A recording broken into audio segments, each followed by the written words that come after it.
Bienvenue, voilà 2 ans qu'on en parle. La réforme pénale Taubira a été adoptée ce mardi devant l'Assemblée nationale. Alors, le suivi des détenus va-t-il s'améliorer? Leurs peines seront-elles mieux évaluées ou étudiées? Les nouvelles mesures de cette loi peuvent-elles favoriser le désengorgement des prisons? Et puis, au-delà du justiciable, est-ce que les victimes ont été mieux prises en compte? Voici les principales questions que nous allons poser à nos invités aujourd'hui. Carole Mauduit, bonjour. Bonjour. Vous êtes vice-présidente du tribunal d'instance de Toulouse et vous représentez aujourd'hui l'Union syndicale des magistrats. Didier Martinez, bonjour. Bonjour. Vous êtes le secrétaire régional Midi-Pyrénées, unité SGP Police FO. Bonjour. Et puis les surveillants de prison également représentés avec nous aujourd'hui. Laurent Maffre, bonjour. Bonjour. Vous êtes le secrétaire régional UFAP-UNSA. Et puis lui est toujours juste, tout du moins dans ses analyses politiques. Laurent Dubois, bonjour. Bonjour Patrick. Alors une première question, j'allais dire de première impression, premier sentiment. Qu'avez-vous pensé dans ces grandes lignes de cette réforme, Carole Mauduit ? Alors, en dépit des apparences, il n'y a pas beaucoup d'éléments nouveaux. Nous pourrons développer ces éléments tout à l'heure. C'est une loi sur la prévention de la récidive et sur l'individualisation des peines. C'est-à-dire, c'est une loi sur ce que les magistrats appliquent dans les tribunaux depuis des années et des années. C'est-à-dire que nous passons notre temps à prévenir la récidive et nous passons également notre temps, bien entendu, à individualiser les peines, c'est-à-dire à appliquer la peine la plus adaptée à chaque cas particulier. Côté police, comment a été prise cette réforme, Didier Martinez ? Alors du point de vue de la police, qui est le premier maillon de la chaîne judiciaire, beaucoup d'hostilité, beaucoup d'inquiétude, parce que réforme pénale, il fallait, mais en tout cas pas dans ce sens, et je crois que l'appréhension et l'inquiétude de nos collègues est bien légitime. Du côté des surveillants de prison, comment cette réforme a été évaluée, appréciée ? Depuis des années, avec tout ce qui nous tombe dessus, avec les différentes lois, et notamment la loi pénitentiaire, on a une certaine appréhension de ce qui se prépare dans un avenir proche, donc on est des plus sceptiques. Et vous étiez encore, cette semaine, devant vos établissements, on l'a vu dans nos journaux. Alors finalement, Laurent, on a la sensation qu'une majorité a voté oui, mais que finalement personne n'est totalement satisfait. Alors c'est une impression ou c'est une réalité ? 328 voix pour, 221 contre. Le texte voté mardi soir à l'Assemblée a été confortablement adopté. Mais attention, il y reste de nombreuses frustrations. D'abord, à gauche, 2 abcès de fixation. La première, c'est autour de la suppression des tribunaux correctionnels pour les mineurs. Députés PS, représentants du Front de gauche Europe Écologie étaient favorables. François Hollande et surtout Manuel Valls étaient hostiles. On joue le calendrier, on reporte, on attend pour plus tard. Second élément qui a vraiment là aussi crispé les nerfs et suscité de vraies polémiques, c'est le nouveau dispositif que l'on détaillera tout à l'heure dans le sujet de Bruno Fridani, la nouvelle contrainte pénale. Là aussi, un vrai clash. Au niveau de la commission, les députés souhaitaient que ce dispositif soit étendu à l'ensemble des délits. Simplement, Manuel Valls s'est opposé, Christiane Taubira était pour, et au final, on est arrivé en compromis. Tout cela est reporté dans son application au 1er janvier 2017. Quoi qu'il en soit, c'est ce que disait notre invitée magistrate. Le problème, c'est qu'effectivement, on a quand même l'impression que c'est plutôt un bricolage. Et du côté des professionnels, c'est le jugement de Robert Badinter qui prévaut, à savoir du bricolage, de l'improvisation, dans un dispositif qui n'arrête pas d'être démembré et remembré depuis plus de 40 ans. Alors, on va revenir en détail évidemment sur cette réforme, avec notamment les mesures principales. On vous a préparé un petit reportage. En attendant, est-ce que, Laurent l'a évoqué dans son papier, on a l'impression que finalement les décisions étaient peut-être plus budgétaires que véritablement politiques, non, Carole Mauduit ? Eh bien, écoutez, pour le moment, il y a des axes qui ont été retenus. C'est vrai que cette réforme pourrait être complétée par la suite, mais évidemment, le budget, c'est le nerf de la guerre et c'est bien ce qui nous préoccupe, quels que soient d'ailleurs les dispositifs. Alors, le dispositif Taubira, dans ses grandes lignes, c'est signé Bruno Fridani et Christian Bestard. Après des négociations tendues entre le ministère de l'Intérieur et celui de la Justice, voilà la réforme pénale adoptée. Preuve de son caractère clivant, pas une seule abstention sur les bancs. La droite s'est en bloc prononcée contre. La création de contraintes pénales, c'est un très mauvais signe donné aux délinquants, avec un message d'impunité à l'égard des récidivistes. Impunité, laxisme pour la droite face à la majorité qui vient de doter les magistrats d'un nouvel outil, la contrainte pénale. Il s'agit d'une peine de probation en milieu ouvert qui peut durer de 6 mois à 5 ans. Exemple de condamnation possible, la réparation des dommages, l'interdiction de contact avec la victime ou encore des stages de citoyenneté. Le but, tenter de limiter le risque de récidive. Il est important pour nous d'éviter la récidive, de la réduire le plus possible, c'est-à-dire d'éviter de nouvelles victimes. Ce gouvernement s'en donne les moyens. Ce nouvel outil répressif, alternative à la prison, trouve la faveur du syndicat de la magistrature. Mais il y a un point qui coince, obtenu par le ministère de l'Intérieur. Les contrôles renforcés des justiciables à leur sortie de prison. Il s'agit des futurs conseils locaux de la prévention. En lien avec un magistrat, les policiers pourront surveiller un ex-détenu. Autrement dit, celui qui a purgé sa peine redeviendrait suspect. Incohérent pour le syndicat. Soit on arbitre ces questions relatives à la prévention de la récidive, qui est de dire que la réinsertion est possible et que c'est par la réinsertion que l'on lutte le plus efficacement contre la récidive et donc que l'on rend service à la société, soit on arbitre en faveur des tenants du tout sécuritaire, qui eux prônent l'enfermement, la relégation et la surveillance généralisée. Les deux ne sont pas compatibles. La réforme pénale, c'est aussi la suppression d'un symbole fort du quinquennat Sarkozy. Les peines planchées, responsables chaque année de 15 000 années de prison prononcées dans les jugements. Des peines le plus souvent incompréhensibles pour le condamné. Je prends l'exemple d'un garçon qui à un moment donné a commis un vol, qui après son passage au tribunal correctionnel tente de se réinsérer, a une formation, trouve un travail et puis dans un moment de chômage par exemple, quelques années plus tard, 5 ans plus tard éventuellement, commet un second vol. La loi voulait qu'on prononce à son encontre une peine de 1 an d'emprisonnement ferme au minimum. Si cette peine était prononcée, elle était incompréhensible parce qu'elle ruinait purement et simplement tous les efforts que ce garçon avait pu faire pour se réinsérer. Reste désormais à la justice de se doter des moyens de ses ambitions. Le garde des Sceaux annonce le recrutement d'1 millier d'agents de probation, tous chargés de négocier la fin du tout carcéral. On va commencer par une mesure symbolique, on l'a dit, c'est la fin des peines planchées instaurées sous Nicolas Sarkozy. C'était le cheval de bataille de Christiane Taubira. Ces peines fixaient une sanction automatique en cas de récidive. Alors, les peines planchées, Bruno l'a dit dans le reportage, 15 000 années de prison. Est-ce que d'après vous, leur suppression à ces peines planchées va permettre de désengorger les prisons en MAF ? Écoutez, la situation elle est catastrophique puisque le chiffre de ces jours-ci donne 68 800 détenus pour 57 000 places, donc c'est quand même assez énorme. Avec des taux de entre guillemets remplissage incroyables, 150% à Albi par exemple. L'exemple c'est Rodez qui est une prison sans place inaugurée il y a tout juste un an. Et dès lundi, on va mettre 30 lits supplémentaires. Donc avoir les peines planchées, bon, est-ce que ça suffira à désengorger ? Nous, on a vraiment des doutes parce qu'on est plus qu'à saturation, quoi. On dit c'est peut-être un moyen pour une justice moins automatisée, la suppression de ces peines planchées. Vous le pensez ou pas, Carole Mauduit ? Alors, l'USM est favorable à la suppression des peines planchées parce que, encore une fois, si on veut être efficace, il faut une individualisation de la sanction.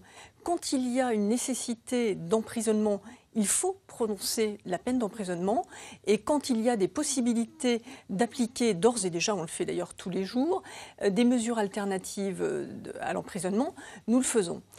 Il faut bien comprendre que ce n'est pas parce qu'on supprime les peines planchées qu'on va supprimer la sévérité quand elle est nécessaire. C'est-à-dire que nous avons, bien entendu, nous n'avons pas attendu les peines planchées pour appliquer des peines sévères quand c'est nécessaire, parce que nous avons l'outil nécessaire qui est le mécanisme de la récidive légale.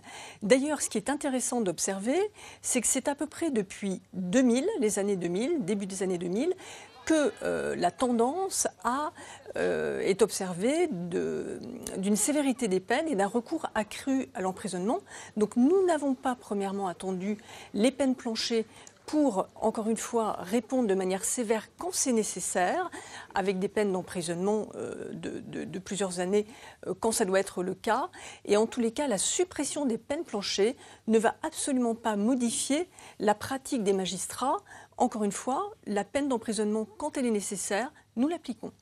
Didier Martinez, ne pas automatiser la sanction en cas de récidive, côté policier, c'est vécu comment ?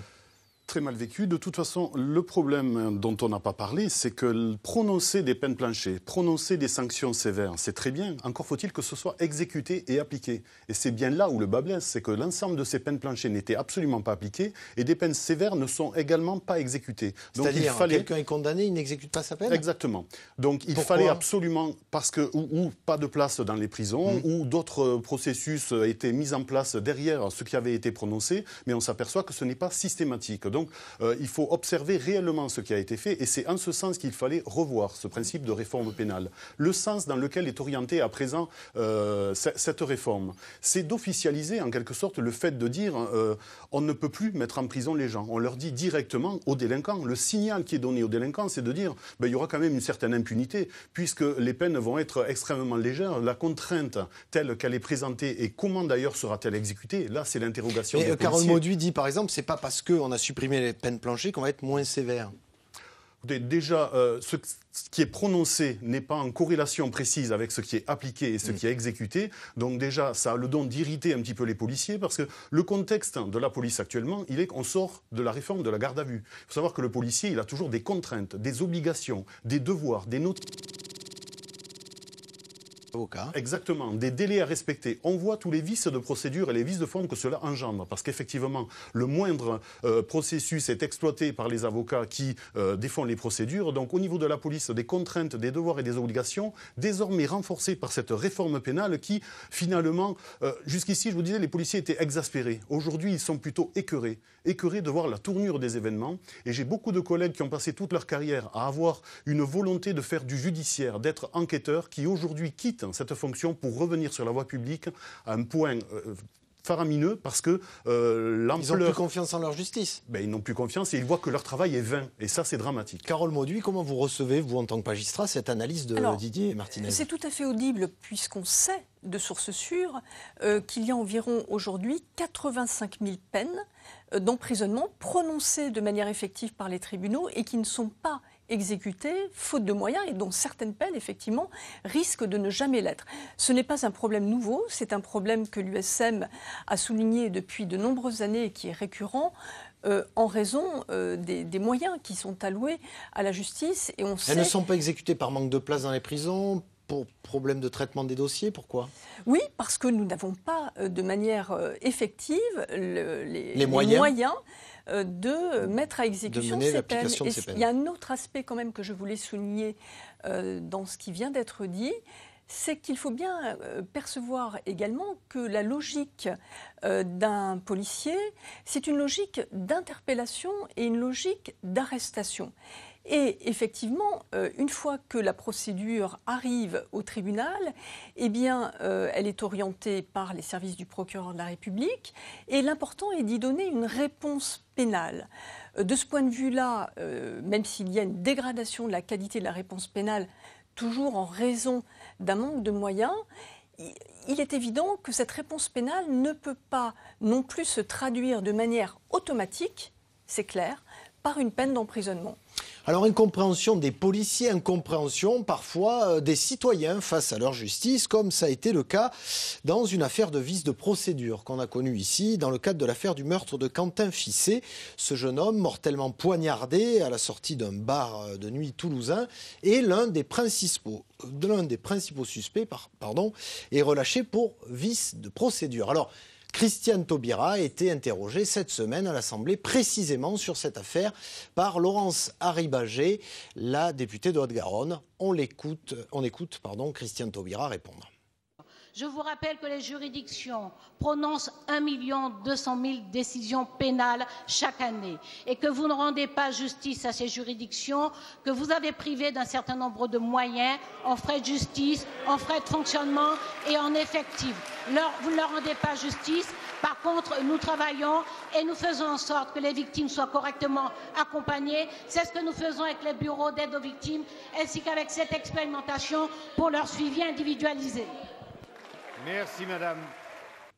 Alors, dans cette affaire, clairement, est-ce que c'est la saturation des tribunaux qui peut être mise en cause, d'après vous, Carole Mauduit ? Je ne connais pas le motif exact de ce dysfonctionnement. Ou sur ce type de vice de procédure. Mais sur ce type de dysfonctionnement, il est clair, et par pur effet mécanique, que plus vous jugez d'affaires dans une audience, plus les chances évidemment, de délivrer une réponse pénale de moindre qualité existent.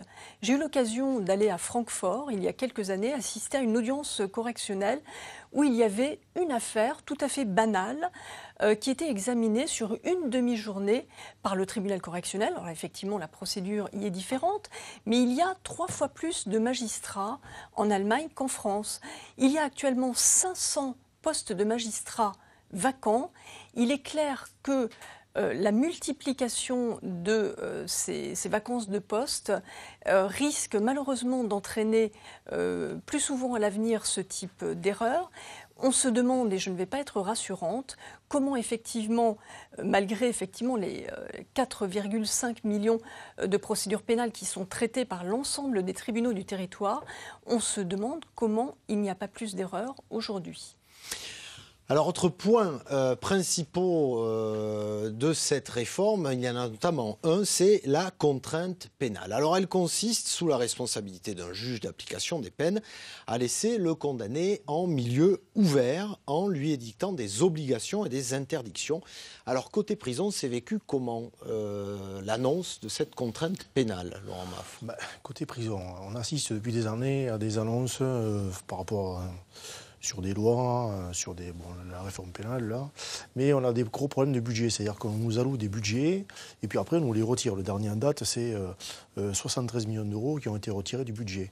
Un exemple flagrant, c'est quand l'ancien Premier ministre, M. Ayrault, s'est engagé à recruter 1000 agents on appelle CPIP, conseiller d'insertion et de probation, sauf qu'on s'aperçoit quelques mois après, il y en a eu 300 recrutés en 2014 et 150 en 2015. Alors comment voulez-vous faire fonctionner tout ce système? Alors c'est vrai que les gens concernés, les conseillers d'insertion et de probation, sont très critiques par rapport à ça, parce qu'ils sont déjà débordés à l'intérieur des prisons, puisqu'ils ont, au lieu de traiter une quarantaine de dossiers, ils en traitent 2 fois plus. Ceux qui sont en milieu ouvert, c'est la même panique. Donc comment voulez-vous qu'aujourd'hui on croit les politiques... Très grosse carence de travailleurs sociaux. Bien sûr. Est-ce que vous, par rapport à votre vécu, vous vous dites, en voyant des détenus, cela pourrait être en milieu ouvert plutôt qu'ici? Oui et non. Parce que le problème, c'est que dans nos prisons, soit ici ou ailleurs, il n'y a pas de suivi de détenus. Quand on entend les propos de nos politiques de droite comme de gauche, qui parlent du suivi des détenus, de la radicalisation, par exemple, sur l'islam, quand on parle aussi de temps en temps sur le suivi des délinquants sexuels, on s'aperçoit qu'il y a beaucoup de paroles, mais il n'y a aucun effet. Et sur le terrain, c'est comme dans tous les corps de métier, police, magistrats et compagnie, c'est qu'il y a un manque de moyens et un manque de personnel. Et quand on crie au scandale parce qu'il y a des détenus qui sont incarcérés et qui s'islamisent et qu'après ça part, ça fait des méras et compagnie, on nous tire dessus. Mais il n'y a pas suffisamment de suivi dans les établissements pénitentiaires. Il n'y a pas de suivi, il n'y a pas de moyens. Et puis même, je vous dis franchement, il n'y a pas de volonté politique. Parce que si on voulait, on pourrait. C'est le sentiment qu'on est personnel. La contrainte pénale, comment vous la voyez, vous qui, comme on l'a rappelé tout à l'heure, procédez à des arrestations, amenez les prévenus devant les juges? Cette contrainte pénale, la possibilité d'augmenter peut-être le nombre de personnes placées en milieu ouvert? La contrainte pénale, c'est une substitution aux autres peines et notamment l'emprisonnement. Donc du point de vue policier, le travail qui est réalisé d'obtenir l'aveu d'une personne, de mettre hors d'état de nuire les délinquants et surtout de faire la démonstration de la preuve. Ces difficultés-là, la lourdeur administrative des policiers pour un signal qui est donné aux délinquants, alors qui était jusqu'ici faussé, je vous ai dit, ce n'était pas exécuté, même si c'était sévère. À l'heure actuelle, le signal qui est donné n'est pas meilleur, puisque vous avez d'emblée l'aveu d'échec de tout ce qui a été fait, vous n'aurez ou la contrainte pénale, parfois, on l'a vu, des stages de citoyenneté, c'est-à-dire un signal, mais totalement contradictoire avec la montée de la délinquance et la difficulté qu'a la police à mettre en œuvre justement sa mission. Donc beaucoup d'inquiétudes dans nos rangs et c'est là aussi ce qui entraîne cet écœurement des fonctionnaires de l'investigation parce que la victime, on n'en parle pas trop, mais il y a quand même à la base de toute affaire de délinquance une victime. On va en parler. À l'heure actuelle, mes collègues dans les commissariats de quartier qui prennent des plaintes ont 300 dossiers en portefeuille. C'est-à-dire que vous allez déposer plainte parce que vous avez été une victime, vous serez le 301e. Votre affaire va être traitée dans les 3, 4, 5, 6 mois. mois. Et l'individu mis en cause, dans 6 mois, aura déjà, lui, réalisé d'autres méfaits, j'imagine. La réponse qui sera faite à ce moment-là, même si elle avait été conséquente, mais non appliquée, à présent, il sait pertinemment qu'elle sera du style de la contrainte pénale ou d'accompagnement. Ça les fait doucement rigoler. Et nous, nos collègues, ça les fait pas rire du tout. Donc ce que je veux dire, c'est qu'à l'heure actuelle, on n'apprécie absolument pas l'orientation qui est prise. Et au niveau du judiciaire, de l'investigation, gros malaise à l'annonce de cette réforme. Vous parliez tout à l'heure, Carole Mauduit, du manque de moyens. Alors, est-ce que là, ça ne va pas être flagrant dans le cas de l'application de cette contrainte pénale? Alors, tout d'abord, s'agissant de la contrainte pénale, il y a dans le titre même, dans l'intitulé de la loi, comme une appropriation de cette individualisation des peines, qui, encore une fois, existe depuis fort longtemps.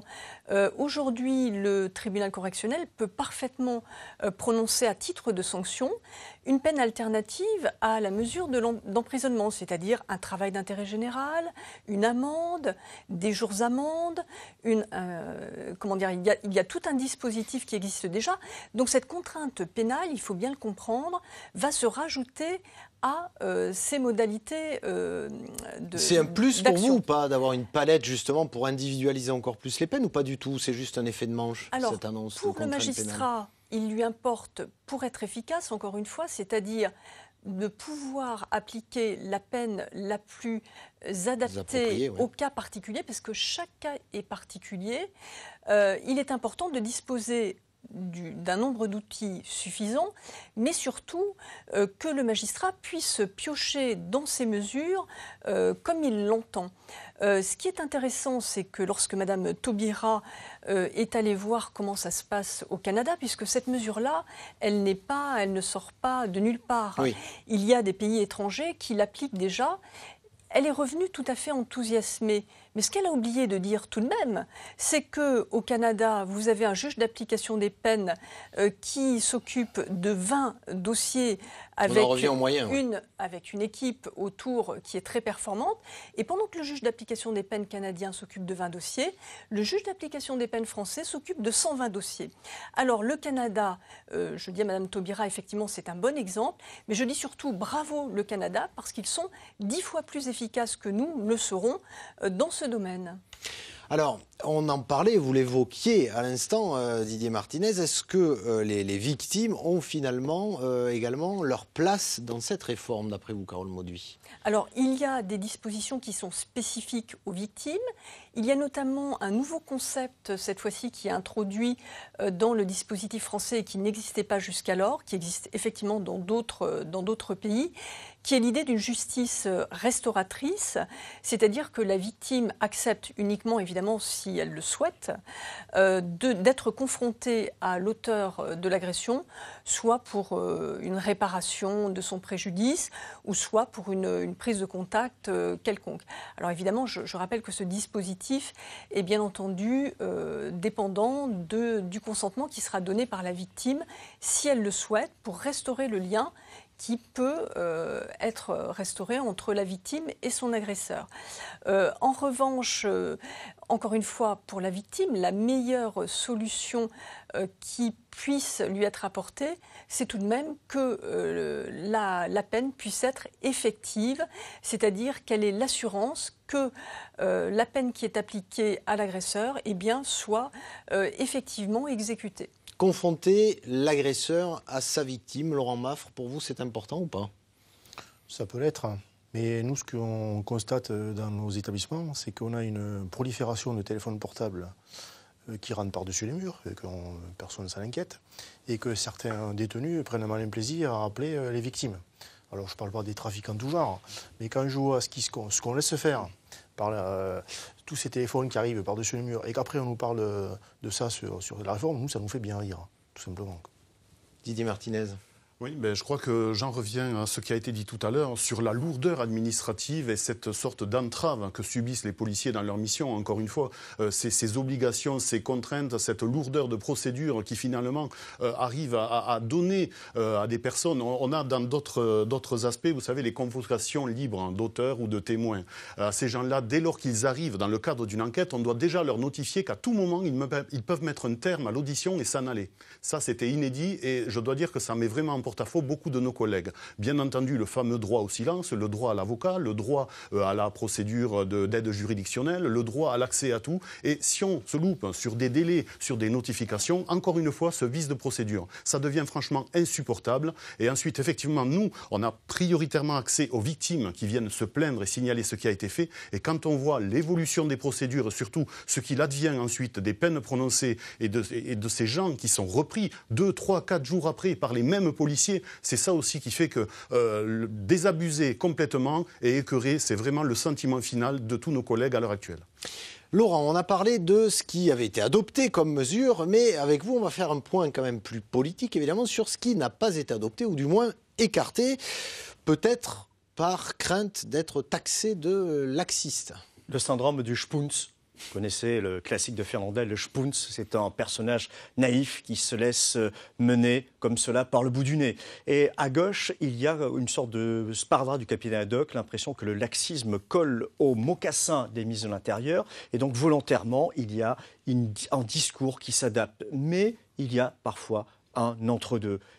Du côté de Manuel Valls, c'est la sécurité, c'est la fermeté. Du côté de Christiane Taubira, c'est plutôt les droits d'homme, la défense des libertés individuelles. Donc effectivement, c'est un débat un peu plombé, un peu pourri. Il n'y a pas de sérénité. Ce n'est même pas du débat politique, ça devient du débat idéologique. C'est-à-dire qu'on ne peut pas raisonner froidement, techniquement, professionnellement sur la réforme pénale. On est toujours embarqué par un fait divers. On est embarqué par les résultats des dernières municipales et les poussées du Front National. Donc ce qui manque, c'est un peu de sérénité, un peu plus de calme, car on a l'impression que cette réforme pénale, qui est un serpent de mer très venimeux, puisqu'on en parle quasiment tous les ans, susciterait nécessairement un peu plus de recul, un peu plus de distance. Bref, on a envie de dire à nos politiques, calmez-vous, il fait beau, il fait chaud, mettez-vous ça en transat et faites circuler votre cerveau et pas uniquement votre testostérone. Merci. Rapidement pour conclure, en 30 secondes, Carole Mauduit, aujourd'hui, concrètement, qu'est-ce que vous attendez de cette réforme ? Eh bien, nous attendons un peu plus de pragmatisme, moins de démagogie et moins de dogmatisme. Ce que nous attendons, ce sont des moyens concrets pour fonctionner et pour faire en sorte que la justice puisse être rendue dans des conditions dignes d'un État démocratique, de l'État démocratique qu'est la France. Merci à vous trois d'avoir accepté ce débat. Merci à vous, Laurent, de nous avoir éclairés. Et ce débat qui continue, évidemment, comme chaque semaine sur notre blog Midi Pyrénées Politique. Vous y retrouvez notamment les dernières interviews, les dernières analyses de Laurent et de votre serviteur. La semaine prochaine, on fait un point sur les inondations dans nos Pyrénées. Un an après, qu'est-ce qui a été fait? Qu'est-ce qui reste à faire? Réponse samedi prochain à 11h30. D'ici là, passez un bon week-end.